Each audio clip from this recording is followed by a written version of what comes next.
La semana pasada, tomen sus lugares, hermanos, perdón. La semana pasada hablábamos sobre andar en la verdad. Hoy titulamos a nuestra meditación Testimonio verdadero. Y cuando hablábamos la semana pasada sobre esto de andar en la verdad, veíamos cómo en la segunda carta, es decir, el libro que tenemos antes de este capítulo que acabamos de dar lectura, cómo esta carta estaba dirigida a la señora elegida. Y veíamos cómo literalmente el apóstol le dice a la señora elegida: mucho me regocijé que he hallado a algunos de tus hijos andando en la verdad, conforme al mandamiento que recibimos del Padre. Le acabo de dar lectura al verso 4 de la segunda carta. Y la pregunta que hacíamos, ¿qué es la verdad? El Señor Jesús dijo: yo soy el camino, la verdad y la vida, ¿sí? Y lo que hablábamos o mencionábamos es cómo dentro de todas las iglesias que profesan el cristianismo, que tenemos que decir que son cientos y que tal vez tendríamos que decir que son miles, vimos cuáles son las marcas de la iglesia, es decir, qué es lo que realmente las caracteriza o nos permite ver que esas iglesias son iglesias que practican la verdad. Hablamos, por ejemplo, de las marcas de la iglesia: la predicación, los sacramentos, la disciplina, la correcta, ¿no? La predicación adecuada, la correcta administración de los sacramentos, la correcta administración de la disciplina dentro de la iglesia. Hablamos de las 5 solas, que son algunas de las características que nos permiten ver y entender que las iglesias andan en la verdad. Pero hoy, al meditar sobre esta pequeña carta, volvemos a hacernos la pregunta de qué es lo que nos quiere mostrar en esta porción, en este pasaje. Decíamos que son cartas muy pequeñas, la que vimos primero del apóstol Pablo a Filemón, la segunda que acabamos de mencionar ahorita, la segunda carta de Juan, y ahorita la tercera carta de Juan, que son cartas de apenas un capítulo, que nos parecen muy breve, que se nos hacen también que son cartas personales, o sea, alguno de los apóstoles a una persona en específico, pero que sí tienen algunas instrucciones y algunas cosas en las que podemos poner atención, que nos reflejan algo que quieren que nosotros sepamos, que nosotros pongamos atención, como lo que veíamos la semana pasada: andar en la verdad, andar en la verdad. Y ahora, al mencionar sobre esta carta, decimos testimonio verdadero, un testimonio que es de verdad. ¿Y por qué tomamos esta frase? Bueno, porque tanto la palabra testimonio como la palabra verdad se repiten constantemente en esta carta. Apenas una carta pequeñita, pero esas palabras se repiten constantemente. Y la primera pregunta que hacemos es: ¿qué es dar testimonio? ¿Qué es dar testimonio? Y tendríamos que decir, bueno, dar testimonio tiene que ver con ser testigo, y cómo el testigo aporta evidencia, podríamos decir. El diccionario literalmente dice que un testimonio, nada más voy a leer 2 connotaciones, hay varias connotaciones que da el testimonio, porque por ejemplo habla de algunos documentos que son testimonios, ¿no? Pero aquí, en este sentido, una de las connotaciones es atestación o aseveración de algo. Es decir, cuando nosotros damos testimonio, cuando aseguramos que algo. Otra connotación que vemos en el diccionario de testimonio es prueba, justificación y comprobación de la certeza o verdad de algo. Cuando se da una prueba, evidencia de que algo sucedió. Y es que al decir testimonio, es que para que alguien pueda dar testimonio, tiene que ver con con que quién lo va a dar, y que quien lo va a dar sea alguien que haya vivido, que haya experimentado, que estuvo presente, es decir, que vio, oyó o reconoció algo en específico y va a dar evidencia. Y fíjense que a pesar de que alguien pueda decir yo o lo oí, yo lo vi, yo lo sentí, por ejemplo, si alguien dice, ay, yo sentí que eso estaba húmedo, ¿no? O yo sentí que en ese momento hacía mucho calor. Pero si alguien, por ejemplo, dice, pero no estoy seguro o no estoy tan seguro, porque alguien puede decir, sí, a mí me tocó ver eso, pero así como para aseverar o asegurar algo. Entonces, para dar testimonio, deben de considerarse si ese testimonio es válido y se debe de cubrir con ciertas características para que se pueda considerar que un testimonio es válido. Y esas cosas en las que pueden realmente considerarse como un testimonio, entonces sí son cosas que aportan evidencia. Y algunos podrían de ser evidencia falsa, ¿verdad? Entonces, si no se cuida las reglas para que ese testimonio sea un testimonio verdadero. Aquí el apóstol entonces hace énfasis en testimonio verdadero. Entonces, la semana pasada que hablábamos sobre el verdadero, decíamos, bueno, el Señor Jesús es la verdad. Y aquí se repite esta palabra verdad constantemente. Y al hablar sobre el testimonio que damos o que debemos dar como cristianos, hay que decir algo. Hay que decir varias cosas sobre lo que es dar testimonio y lo que es compartir ese testimonio. En algunas ocasiones, en cursos de evangelización, nos han dicho, bueno, tú tienes que poder dar tu propio testimonio. ¿Y cuál es tu propio testimonio? Bueno, tienes que hablar de tu antes, cómo era tu vida antes, cómo conociste del Evangelio y cómo fue o cómo es tu vida después de conocer el Evangelio. Repito, cómo era tu vida antes del Evangelio, cómo conociste del Evangelio, cómo conociste las buenas nuevas de salvación y cómo es tu vida después de haber conocido del Evangelio. Y me parece que es muy importante que todos podamos hacer ese ejercicio y reflexionar sobre, bueno, cómo era mi vida antes, cómo conocí el Evangelio, decir con nuestras propias palabras, yo conocí el Evangelio, yo conocí del Evangelio y entiendo ahora lo que es el Evangelio a través de esto. Y mi vida ha cambiado desde que conocí del Evangelio de esta manera, porque si no hay realmente un antes, un cómo y cómo ha cambiado nuestra vida, tendremos que reflexionar sobre realmente si entendemos o conocemos el Evangelio. Repito, es importante que cada uno de nosotros haga este ejercicio. Debemos de poder decir cómo ha sido y cómo esto. Pero también recientemente escuchaba que no basta con compartir nuestro testimonio. No basta con simplemente decir cómo era mi vida antes, cómo fue que conocí el Evangelio y cómo es mi vida después, sino que lo que es realmente importante es que podamos hablar y explicar qué es la obra que el Señor Jesús realizó en la cruz y hablar qué es lo que el Señor Jesús vino a hacer, qué es lo que eso representa y ha representado para mi vida y para los que la escuchan. Cómo es que su palabra ha venido y entender lo que el Señor Jesús hizo al venir a morir en la cruz del Calvario es algo que realmente cambió mi vida y puedo entender y compartir con lo que dice la palabra de Dios de qué fue cómo fue la obra maravillosa del Señor Jesús y cómo es que esa obra, de lo que dice la palabra, afecta directamente a nuestras vidas. Entonces, al compartir, también debemos entender que es Dios quien convence a las personas, es Dios quien hace la obra en las personas, es el Espíritu Santo el que obra en el corazón de las personas.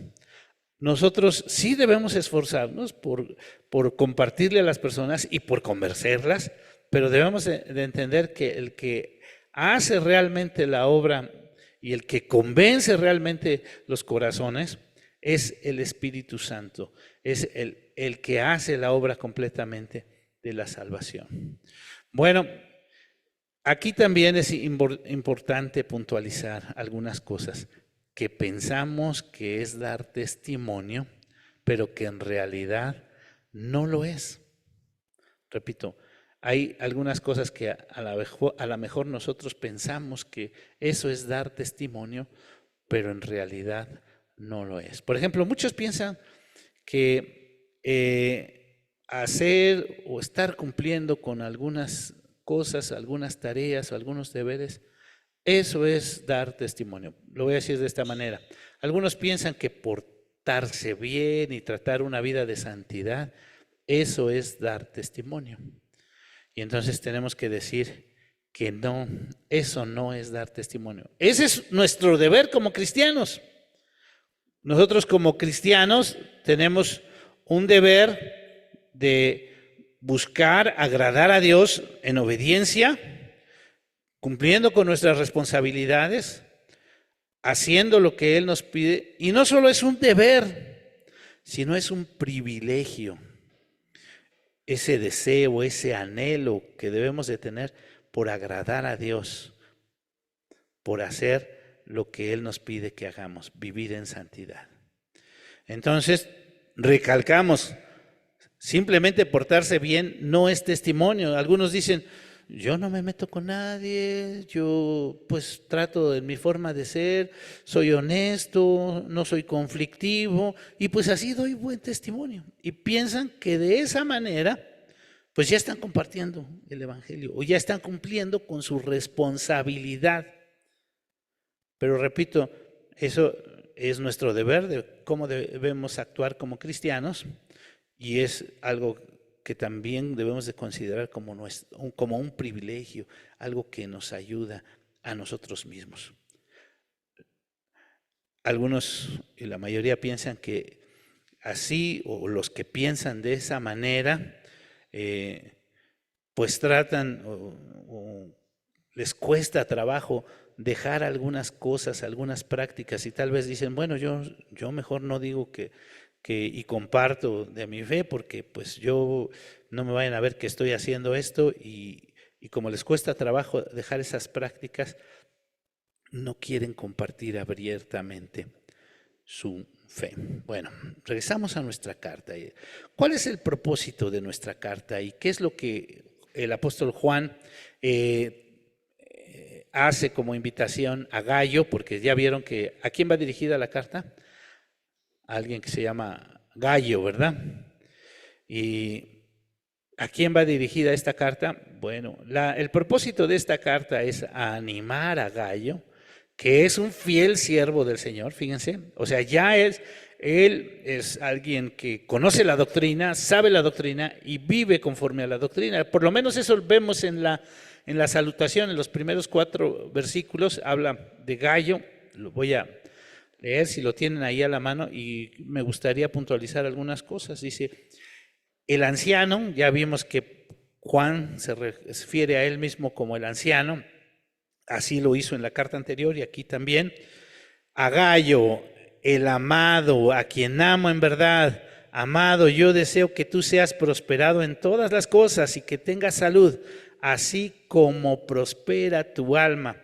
Pues mucho me regocijé cuando vinieron, fíjense aquí, cuando vinieron los hermanos y dieron testimonio de tu verdad y de cómo andas en la verdad.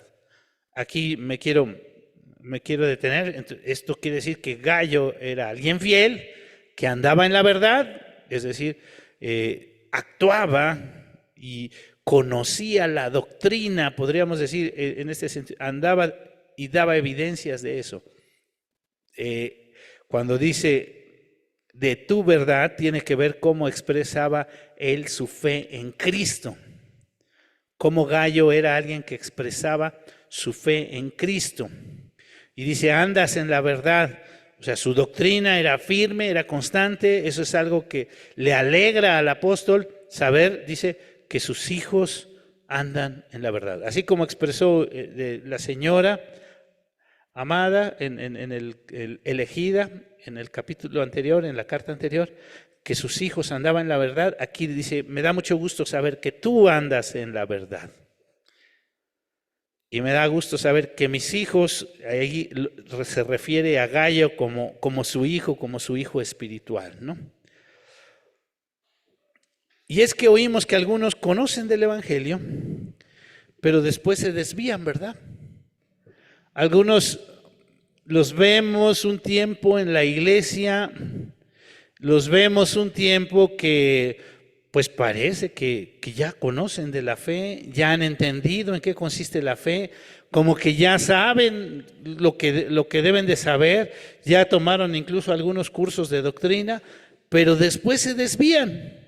Así como el apóstol, este mismo apóstol Juan, en su primera carta, que ya veíamos también la semana pasada, cómo algunos se desvían, se desviaban en el sentido de que pues no hacían lo correcto. Fíjense, ahí en el capítulo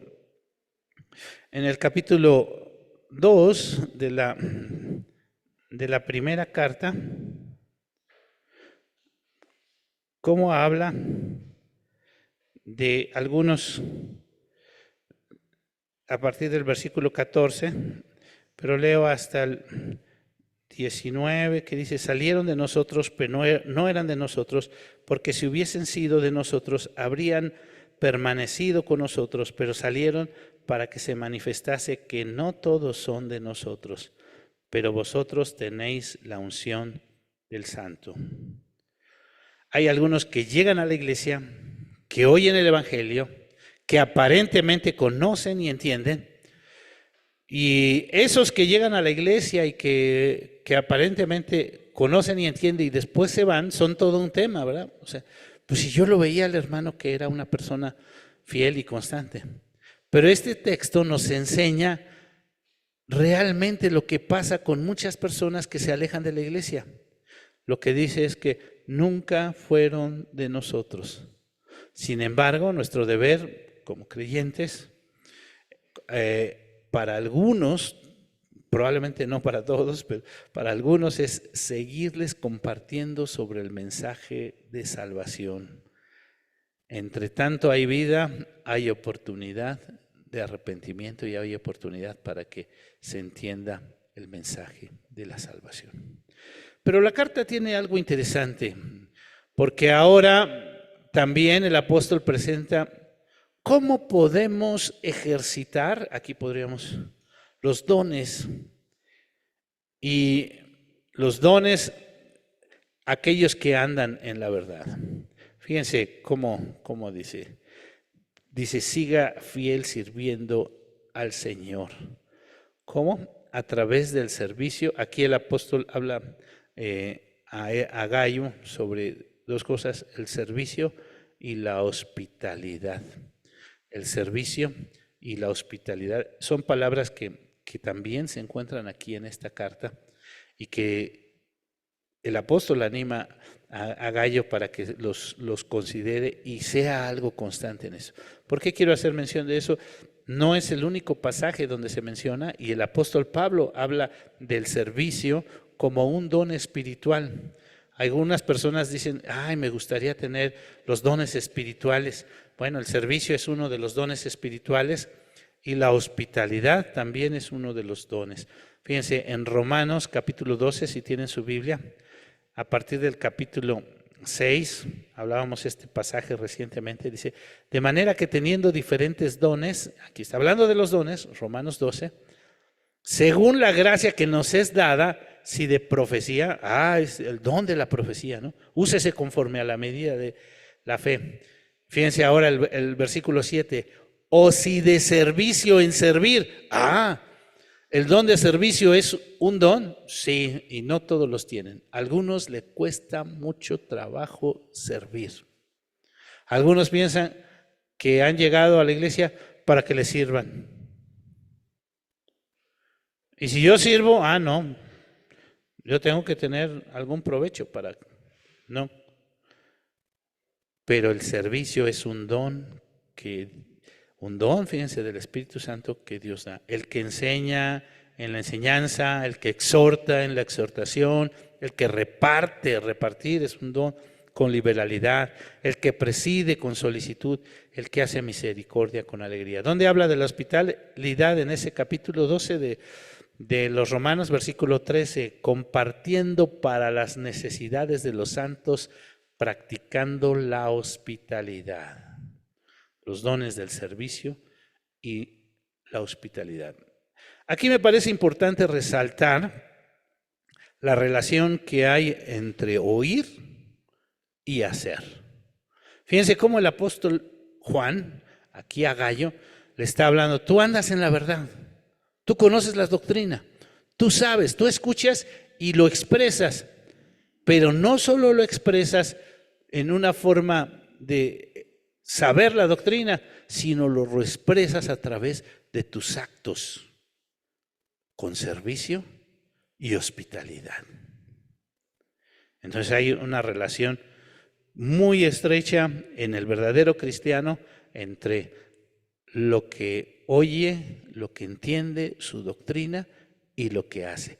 Porque hay muchos que oyen y aparentemente entienden la doctrina y no lo hacen. ¿Por qué? Aquí pone un ejemplo el apóstol Juan.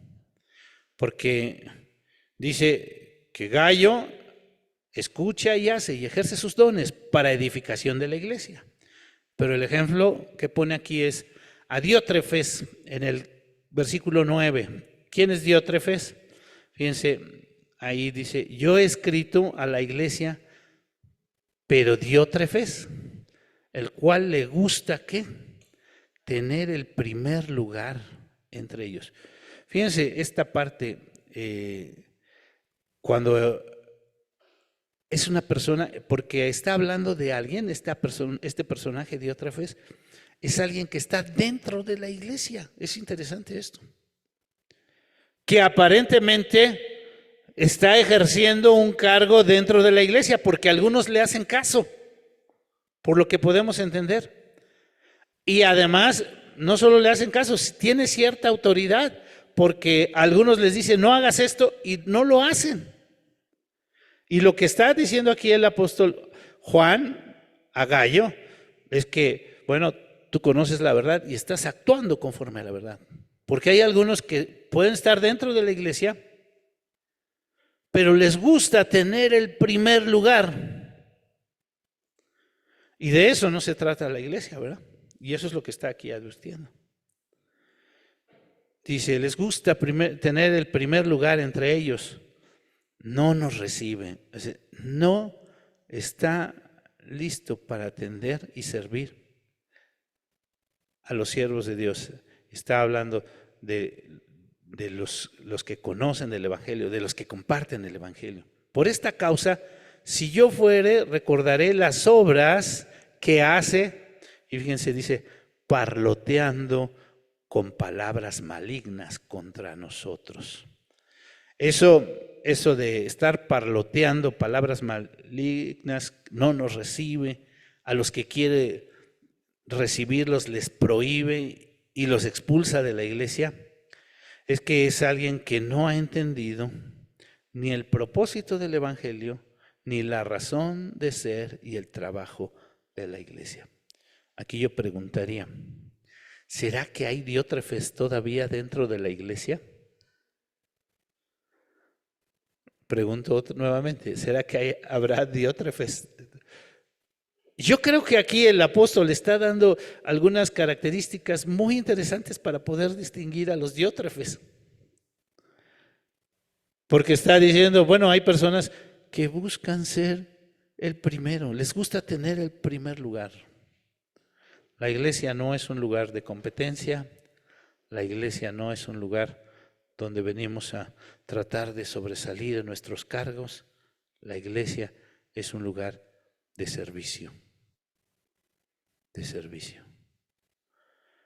Otra característica, parlotea. Parlotea cosas, palabras malignas. Y bueno, la Biblia habla mucho acerca de cuidarnos en cuanto a lo que hablamos y lo que escuchamos. Porque a veces hay personas que hablan mucho y debemos de tener cuidado entre lo que hablamos, pero también entre lo que escuchamos. Finalmente, otra cosa, da instrucciones que van en contra de lo que es la razón de ser de la iglesia. No recibe a los hermanos y dice, expulsa a los que quieren recibirlos. Entonces, esa parte es muy interesante y es muy importante, porque aquí el apóstol Juan le está diciendo a Gayo y le está previniendo sobre las cosas. Y pone el ejemplo, dice, bueno, una cosa es Gayo, una cosa es Diótrefes, pero dice, pues también hay otros hermanos fieles como Demetrio, que sí dan buen testimonio y que dan buen testimonio porque su fe, su doctrina, todo lo expresa, pero también su servicio al Señor. Versículo 11, amado, no imites lo malo, sino lo bueno. El que hace lo bueno es de Dios, pero el que hace lo malo no ha visto a Dios. Todos dan testimonio de Demetrio, aún la verdad misma. ¿Quién es la verdad misma? ¿Quién dijo yo soy el camino, la verdad y la vida? El Señor Jesús. Dios mismo da testimonio. Y también nosotros damos testimonio. Y vosotros sabéis que nuestro testimonio es verdadero. Lo hemos visto, lo hemos palpado, lo hemos hablado, lo podemos expresar de tal manera que este testimonio es verdadero. Repito aquí lo importante de la doctrina, lo que oímos, lo que aprendemos, lo que entendemos y lo que hacemos. Aún la verdad misma da testimonio.